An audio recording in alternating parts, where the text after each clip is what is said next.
আমরা পূর্বের অঙ্কে অঙ্কটির ক অংশ অর্থাৎ আবেদনকৃত শেয়ারের সংখ্যা ও বিলিকৃত শেয়ারের সংখ্যা নির্ণয় করেছি। এখন বলছে উপর্যুক্ত লেনদেনগুলোর জাবেদাভুক্ত করো। আমরা জাবেদাভুক্ত করার ক্ষেত্রে যে বিষয়টা রাখবো সেটা হচ্ছে জাবেদার যে আমাদের সর্বজনীন স্বীকৃত একটা কলাম আছে, সেই কলামটা আমরা প্রথমে অঙ্কন করব। এখানে জাবেদার আমরা সর্বজনীন স্বীকৃত যে কলাম, তারিখ, হিসাবের নাম, শিরোনাম বা ব্যাখ্যা, খতিয়ান পৃষ্ঠা, ডেবিট টাকা এবং ক্রেডিট টাকা। আমরা জানি এটা হচ্ছে হিসাব বিজ্ঞানের জাবেদার একটি সর্বজন গৃহীত একটি ছক। এখন এখানে জাবেদাটা আসলে আমরা কোন কোন লেনদেনগুলোর করব। দেখো, কোম্পানি প্রথমে সেই লেনদেনগুলোর জাবেদা হবে যে কোম্পানি প্রথমে শেয়ার আবেদন গ্রহণের জাবেদা দিতে হবে, অর্থাৎ কোম্পানি কতটা শেয়ারের আবেদন গ্রহণ করেছে সেটির জাবেদা হবে। কোম্পানি শেয়ার ইস্যু করেছিল, তাদের মোট শেয়ার ছিল 20,000। এই 20,000-এর 60% তারা ইস্যু করেছিল, 60% ছিল 12,000। এই 12,000-এর অতিরিক্ত আবেদন পেয়েছিল, অর্থাৎ ইস্যু করা তো ছিলই তাদের এই 20,000 শেয়ারের 60%। 20,000 শেয়ারের 60% ছিল কত টাকা? 20,000-এর 60% 12,000, এবং বলছিল যে 10% অতিরিক্ত আবেদনপত্র পাওয়া যায়। তাহলে মোট আবেদনপত্র প্রতিষ্ঠান পেয়েছিল 13,200। এই 13,200 টাকা, 13,200 শেয়ারের আগে আবেদনপত্র গ্রহণের জাবেদা দেখাতে হবে।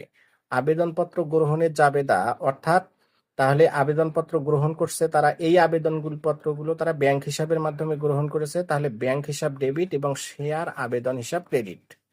এই টাকাটা হচ্ছে কত টাকা? 13,20,000। কিভাবে বের করছে? তারা তো 13,200 শেয়ার ইস্যু করছিল, আবেদনপত্র পেয়েছিল, তাহলে 13,200-র 100 টাকা করে শেয়ারের মূল্য ছিল।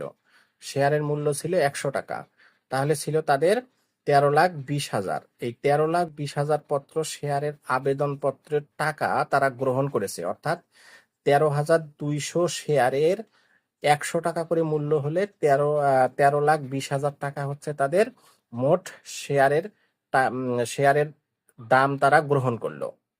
এখন এই যে এখানে দেখো বলছে যে প্রতিটি 100 টাকা মূল্যে 13,200 শেয়ারের আবেদনপত্র পাওয়া গেল। তাহলে প্রথমে আমরা কোন জাবেদা করব? সবসময় মনে রাখবে যে শেয়ার ইস্যুর অঙ্কের ক্ষেত্রে সবসময় যতগুলো শেয়ারের তারা আবেদনপত্র গ্রহণ করবে, সেই আবেদনপত্র গ্রহণের মোট টাকাটা ব্যাংক হিসাব ডেবিট এবং শেয়ার আবেদনপত্র হিসাব ক্রেডিট করে দেখাতে হবে। এর পরের স্টেপে তারা কত শেয়ার ইস্যু করলো এবং কত শেয়ার ফেরত দিল সেটা দেখাতে হবে।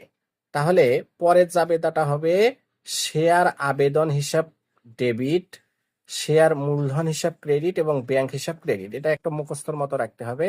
অর্থাৎ তারা প্রথমে শেয়ার আবেদনপত্র গ্রহণের জাবেদা দেখাতে হবে, তারপরে কি করতে হয়? এই আবেদনপত্রের টাকাটাকে মূলধন হিসেবে স্থানান্তর করতে হয়। সহজ কথা কি, প্রথমে তারা শেয়ার আবেদনপত্র গ্রহণ করবে এবং আবেদনপত্র গ্রহণের টাকা মূলধন হিসেবে স্থানান্তর করবে। তাহলে শেয়ার আবেদন মোট টাকা ছিল 13,20,000, এটা ডেবিট হবে।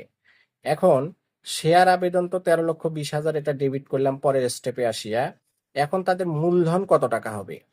মূলধন কি তাদের এই 13,200 টাকায় মূলধন হবে, নাকি তারা যতটা ইস্যু করছে সেটার মূলধন হবে? সব সময় তারা মূলধন হবে সেটাই যতটা তারা ইস্যু করে।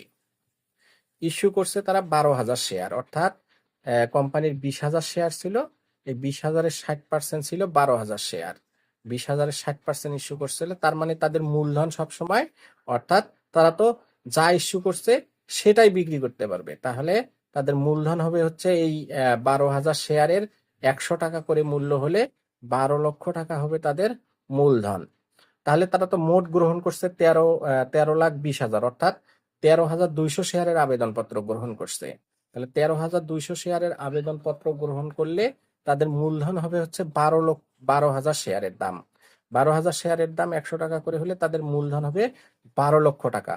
তাহলে আরো অতিরিক্ত যে 10%, অর্থাৎ 1,200 শেয়ারের টাকা, তাহলে কি করবে?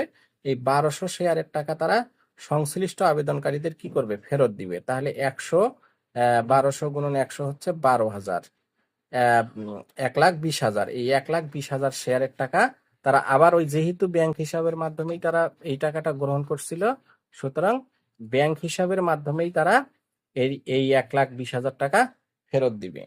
তাহলে যখন তারা গ্রহণ করছে তখন ব্যাংক হিসাব ডেবিট, এবং যখন তারা ফেরত দিবে তখন তারা ব্যাংক হিসাব 1,20,000 ক্রেডিট।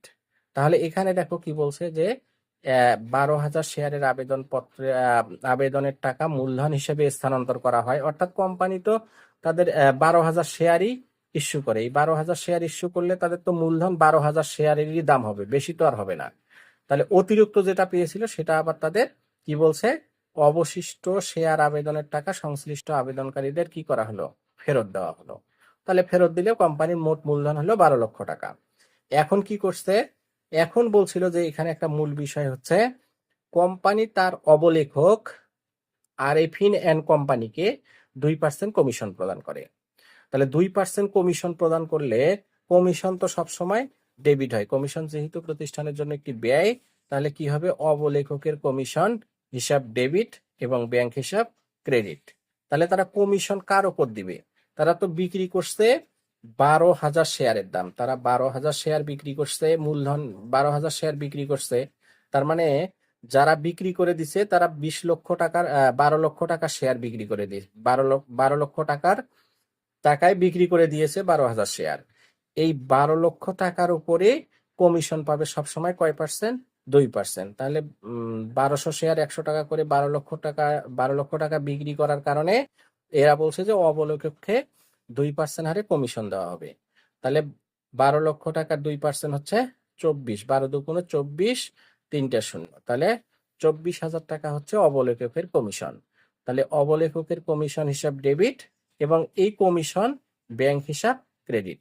দেখো অঙ্কটিতে প্রথমে আমরা বলতে পারি যে এই অঙ্কটির মূল বিষয় হচ্ছে প্রথমে কোম্পানি যতগুলো শেয়ারের আবেদনপত্র পাবে সবগুলো শেয়ারের তারা আগে আবেদনপত্রের গ্রহণের মোট টাকাটা, মোট শেয়ার অর্থাৎ যা ইস্যু করবে তার চেয়েও যত আবেদনপত্র তারা পাবে সবগুলোর টাকা তারা ব্যাংক হিসাবের মাধ্যমে গ্রহণ করবে এবং শেয়ার আবেদন হিসাব, যেহেতু শেয়ার আবেদনের টাকা গ্রহণ করতেছে তাহলে ব্যাংক হিসাব ডেবিট এবং শেয়ার আবেদন হিসাব ক্রেডিট।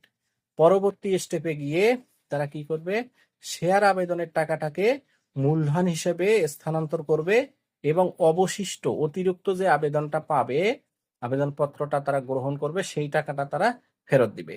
যেমন এখানে প্রতিষ্ঠান 12,000 শেয়ার ইস্যু করেছিল এবং অতিরিক্ত তারা 13,200 শেয়ারের আবেদনপত্র পেয়েছিল। তাহলে 13,200 শেয়ারের আবেদনপত্র গ্রহণের তারা দিয়েছে, ডেবিট করছে এবং শেয়ার আবেদন ক্রেডিট। পরবর্তীতে এসে শেয়ার আবেদন হিসাব ডেবিট করেছে এবং 12,000 শেয়ার ইস্যু করছে এবং 12,000 শেয়ারের দাম তারা 100 টাকা করে 12 লক্ষ টাকা মূলধন পেয়েছে এবং অবশিষ্ট যে 10% অর্থাৎ কত 1200 শেয়ার অতিরিক্ত আবেদনপত্র পেয়েছিল, 1200 আবেদনপত্র বেশি জমা হয়েছিল এবং এই 1200 আবেদনপত্রের টাকা 100 করে তারা 12,000 1,20,000 টাকা তারা ফেরত দিল। অর্থাৎ প্রথমে আমরা বলতে পারি আবেদনপত্র গ্রহণ করবে, পরবর্তী স্টেপে এসে তারা আবেদনপত্র যেটা তারা ইস্যু করবে সেটা মূলধনে স্থানান্তর করবে এবং অবশিষ্টটা ফেরত দিবে এবং পরবর্তীতে এসে যদি এই শেয়ার বিক্রির মাধ্যমে কোনো অবলেখক নিয়োগ করা থাকে তাহলে সেই অবলেখককে যত % কমিশনের কথা বলা থাকবে তারা কমিশনটা পরিশোধ করবে।